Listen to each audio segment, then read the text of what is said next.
আলেম ওলামাদেরকে বলবো, অন্যদেরকে, সবাই আহমদ ইবনে হাম্বল হতে হবে এটা জরুরি না। সবাই সে যুগে আহমদ ইবনে হাম্বল হয়নি। যে যুগে ইমাম বুখারী ছিলেন, যে যুগে ইমাম মুসলিম ছিলেন, যেটা খায়রুল কুরুনের কাছাকাছি সময়, সেই সময়ও সকলে ইমাম আহমদ ইবনে হাম্বল হয়নি। কাজেই সবাইকে ইমাম আহমদ ইবনে হাম্বল হওয়ার আহ্বান আমি জানাই না, এবং এটা হয়তো হবেও না, এবং হওয়া উচিতও হয়তো নয়।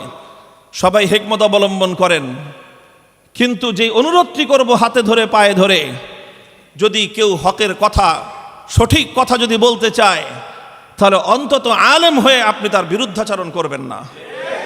আপনি মঞ্চে তার বিরুদ্ধে কথা বলবেন না।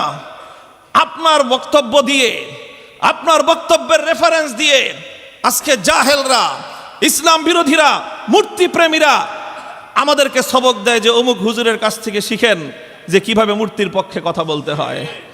এর চেয়ে লজ্জা এবং এর চেয়ে কলঙ্কের কোনো বিষয় হক্কানি আলেমদের জন্য হতে পারে না। কথা বলতে না পারলে নীরব থাকেন, কবরের ওয়াজ করেন, হাসরের ওয়াজ করেন। প্রশাসনকে এড়িয়ে সন্তুষ্ট করে ওয়াজ করার তো সাবজেক্টের অভাব নাই। আপনি কেন এ বিষয়ে কথা বলতে গেলেন?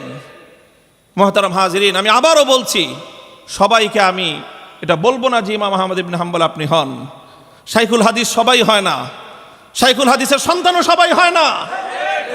শাইখুল হাদিস আল্লামা আজিজুল হক রহমতুল্লাহি আলাইহি এই শিক্ষা আমাদেরকে দিয়েছেন, এই শপথ তিনি আমাদেরকে উচ্চারণ করিয়েছেন, জীবনের শেষ রক্তবিন্দু থাকা পর্যন্ত হকের ঝান্ডাকে সমুন্নত রাখবার জন্য যে কথাটুকু বলতে হয়, বাংলাদেশের জন্য, বাংলাদেশের মানুষের জন্য, এদেশের ইসলামের পতাকাকে সমুন্নত রাখার জন্য ইনশাল্লাহ বলেই যাব।